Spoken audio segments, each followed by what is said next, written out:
You ask Tiger to solve. This deals with linear equations with one unknown.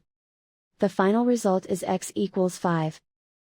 Let's solve it step by step. Swap sides. Isolate the x. Multiply both sides by 15. Group like terms. Multiply the coefficients. Simplify the fraction. Multiply the fractions. Find the greatest common factor of the numerator and denominator. Factor out and cancel the greatest common factor.